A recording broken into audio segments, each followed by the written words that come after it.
Hey, Shalom. This is Brother Yuan with GMS South Carolina. All right, first and foremost, I want to give all praises to the Most High, Yahweh, Bahashim Yahushua, Bahashim Rakakadash. I want to give double honor to the apostles and the elders of Great Millstone. I want to say Shalom to all the brothers and, of course, the few sisters who are pursuing this truth and sincerity. All right, may the blessing of election be upon your house. Now, I had a dream last night. I don't have dreams often. But I had a dream last night, and I figured I'd share it with you guys. And as I go along with the dream, I'll bring out some precepts that come to mind. I've been, thinking about it all day because, I felt like I really was there. Even my Eve, man, she told me last night, she said, you were tossing and turning all in your sleep last night. So, yeah, man. Let's start with the dream. First, actually, I want to read. Let me go get, I believe it's in,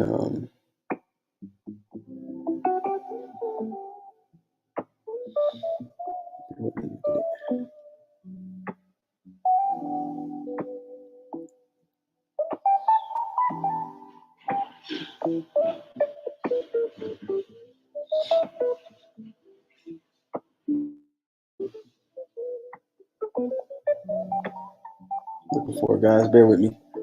It's Joel 2, yeah. So we go to Joel 2, and we'll start actually at verse 27, Joel 2 and 27.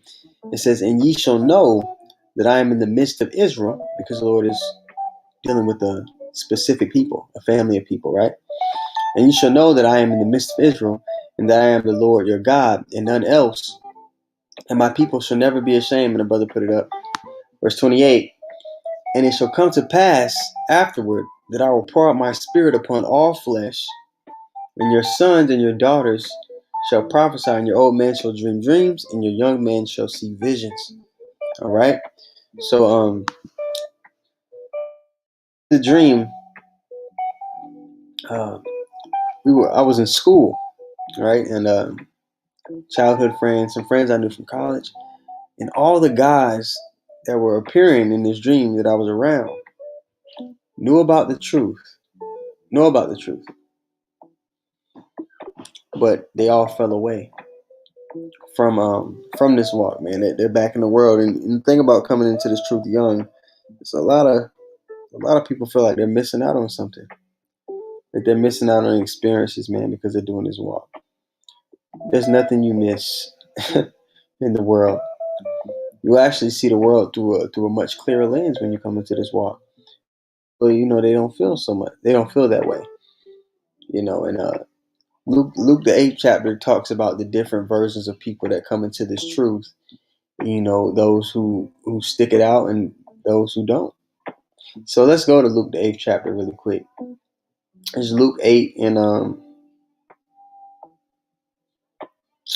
it's the seed parable. Luke 8 and we'll start at 5. All right.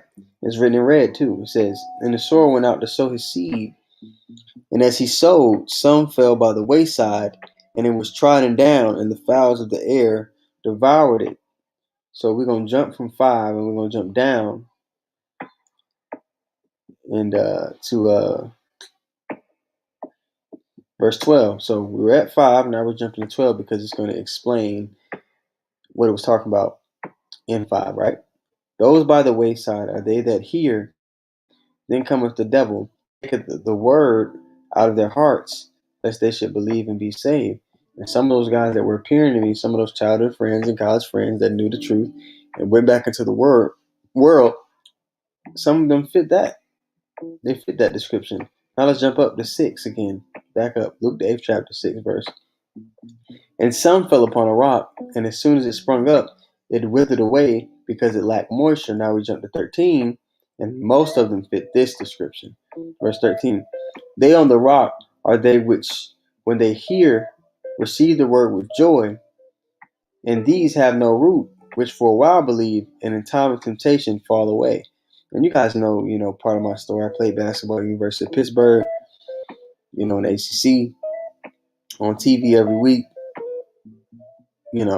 opportunities to make a lot of money. But a lot of the guys that were around me, that were in the truth, we were given an ultimatum to do that or not play. Have our aspirations be stifled. And out of that group, I was the only one to not fold when we were given an ultimatum. The city was sending hate mail, was many complaints about it. But anyway, so that happened. And then let's go jump back up to verse 8. Luke 8 and 8. "And other fell on good ground and sprang up and bare fruit an hundredfold. And when he had said these things, he cried, He that hath ears to hear, let him hear." Now we jump down to verse 14, and it says, 15. "But that on the good ground are they which in an honest and good heart, having heard the word, keep it," and you're being doers of the word, "and bring forth fruit with patience." So in the dream, in school with these friends, all of them that appeared to me know the truth, right? Most of them didn't last long. But it was this girl in the school that we all were chasing at one point in time. She was beautiful, man. I mean, like, make you hold your breath when you see her. Fine. Like, she was fine, man. We didn't get to see her. I never got to see her face all the way in the dream. We would get glimpses of her. And obviously this woman represented Sophia, the truth, the wisdom, knowledge, and understanding. So later in the dream, I'm with all these guys in the room. It's like, I don't know if we went to somebody's house, we're just chilling, in like a living room or something. We're sitting there. And these guys throughout the dream, man, through that in school, they kind of just fell back off of the girl. They stopped chasing her, stopped pursuing her. I still was. I was crazy about her in the dream. And I seen her walk by the house, like out the window. So I get up and I'm walking away. Everybody's like, "Hey, where you going?" I'm like, "Hey, man, I'm going to talk to this girl." So I go out the house, and as soon as I walk out the house, it was some kind of special unit or something with blue hats. And I know the UN troops, they have blue hats.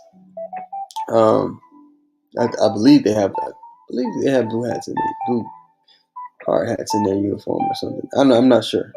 But they had blue hats on, and it was like a special unit that came and grabbed up all the dudes. You know what I mean? And I barely escaped this.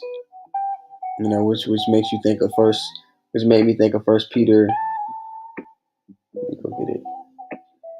Double check, make sure I'm right. First Peter 4:17. Yeah, First Peter 4:17 through 18. I'll read that. First Peter 4:17. For the time has come that judgment must begin at the house of God. Those who know the Israelites, right? And if it first begin at us, what shall be the end of them that obey not the gospel? And if the righteous scarcely be saved, and throughout this dream you'll see a reoccurring theme, a reoccurring theme that I was barely escaping things in this dream I had last night. So I escape it. I'm chasing the Sophia, and Sophia, I come to realize Sophia isn't a real girl. It's kind of like that song. You ever heard that song? My mind's playing. Oh man, homie, my mind's playing tricks on me. I forgot that. It might be by the Ghetto Boys. It's an old hip hop song. It's not important, but I come to realize within the dream that Sophia is the knowledge, wisdom, and understanding. So I see, all my friends get rounded up. Now I'm a little shook up. I'm like, oh man, what the hell's going on? And from there, in that point in the dream, everything, the whole feeling and vibe of the dream kind of switched, because you could see in around me that everybody's in a kind of like a panic mode. Everybody's, people are looking for a safe haven. Something's going on to where people are scrambling. So I call a loved one of mine, to warn her, hey, do you know what's going on? I need you. I want you to be around me. I want to be all these. Whatever happens, I want to be with you. I don't know what's going on. Let's where can I meet you? So and that makes me everybody in this truth. This part of the dream, and I'll recap the dream at the end of the video. I know I'm stopping and bringing up precepts, but everybody, when you come into this truth, you want to save those that you care about. But one of the tough pills and the realizations that you come to in this truth is that that's not going to happen. It just can't be. That's not the reality of it, what we're a part of.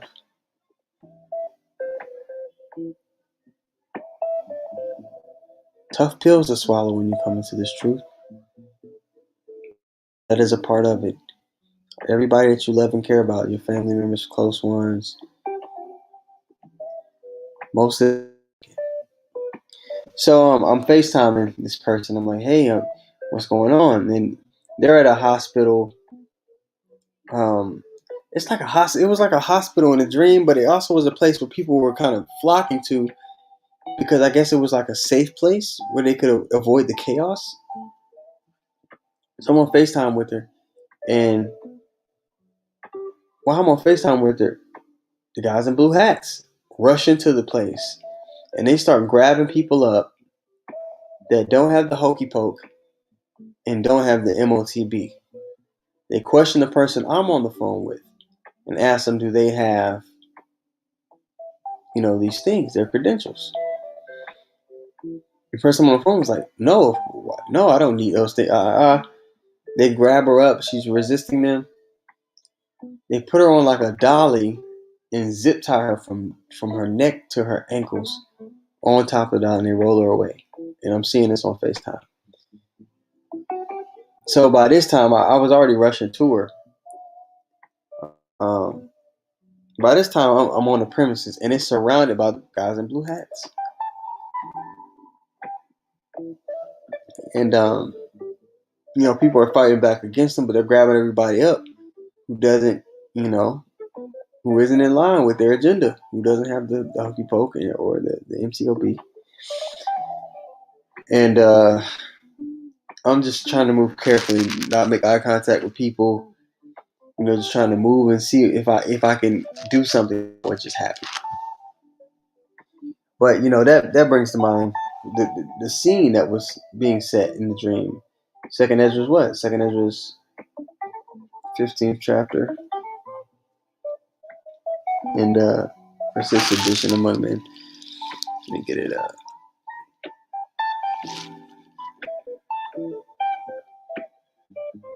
Verse 16, 2 Ezra 15, 16. Well, we'll start at 14. It says, "Woe to the world and them that dwell therein, for the sword and their destruction draweth nigh." Anybody that was resisting or being complicated with the guys in the blue hats in my dream, they dealt with them right there.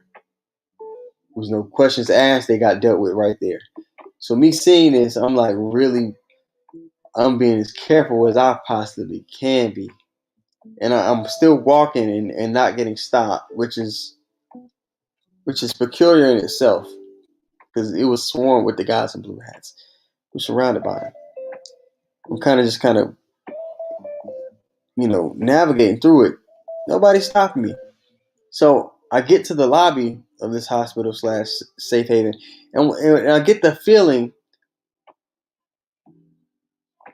because people thought they were going there to be saved, but I get the feeling that it was set up for them to think that, so that they would get ambushed as well by the guys in blue hats.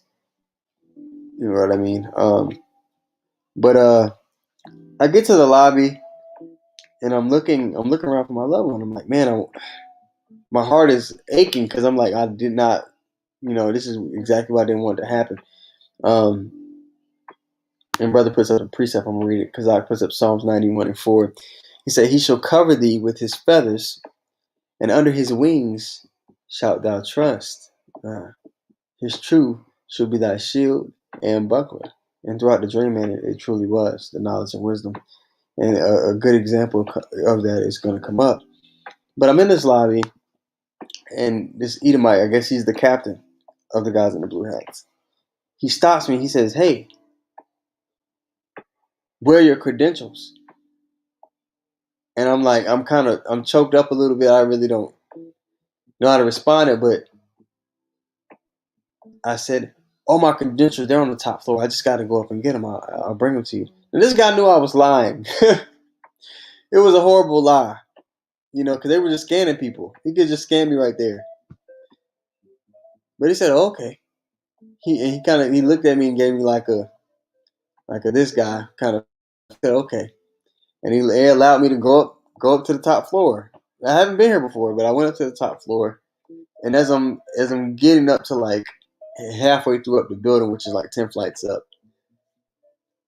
I hear in the staircase in the stairwell, because I took the stairs, the guys in the blue hats are just rushing behind me, and so now I'm like in panic mode. So now I branch off to one of the floors, and I'm looking out the windows. The guys in the blue hats are burning the building down. People are jumping out of the windows. I'm like, man, I could get snatched up by the guys coming to the stairwell, or I could jump out this window. Now it's up high. This is not it wasn't a jump that a normal person could jump from and land and live. But my decision was to jump. I didn't want to get snatched up by the guys. So I jumped. And I'm seeing other people are jumping out the windows as well. Now they're falling to their deaths. And I was able to land like normal, like a regular jump, which in itself, is, come on, man. I was 10, 15 flights up, very high, landed.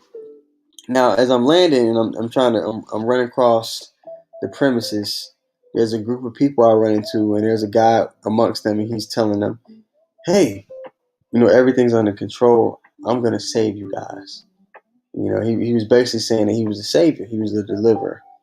Now, I sat there and listened to him for a little bit, but I immediately realized, me and a couple other people immediately realized that this guy was full of shit. You go to Luke, let me go to Luke 21. We immediately realized the guy was full of shit because we know that the Lord isn't going to come back in that. He's not going to meet us as a man. And when you go to Luke 21 and let me find it here. Luke 21 and 8, it says, and he said, take heed that ye be not deceived, for many shall come in my name, saying that I am the Mashiach, and the time draweth near. Go ye not therefore after them. So there's going to be many false prophets, in the world. There's going to be many false doctrines that people are going to be clinging onto. But if you have this sound foundation that you're supposed to have, you have this that stable, that wisdom and knowledge, like the brother put up Isaiah 33 and 6. And wisdom and knowledge shall be the stability of thy times and the strength of salvation. Fear of the Lord is his treasure. If you've been being diligent, this is something that you would know, that the Lord isn't going to meet us as a man. All right, so left that guy.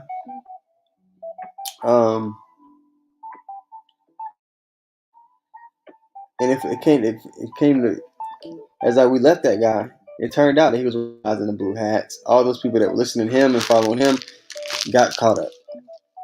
Okay, so that was the end of the dream. That was the end of my dream, and but throughout the whole dream, I was barely escaping. Like we read in First Peter's 4 and 18, barely escaping, man, by the skin of my teeth every time. So that was pretty much it, man. That was my dream. It's been on my mind all day.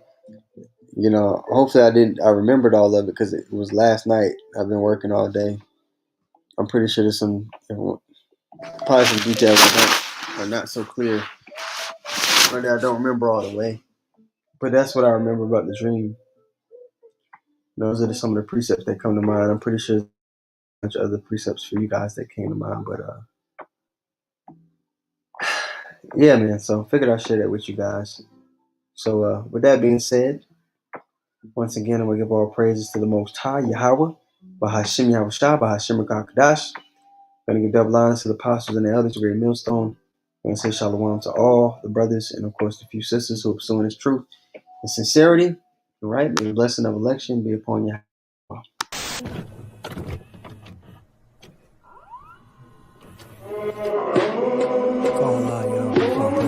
First and foremost, all praise to Yahushua. O children of Israel, you only have I known of all the families of the earth.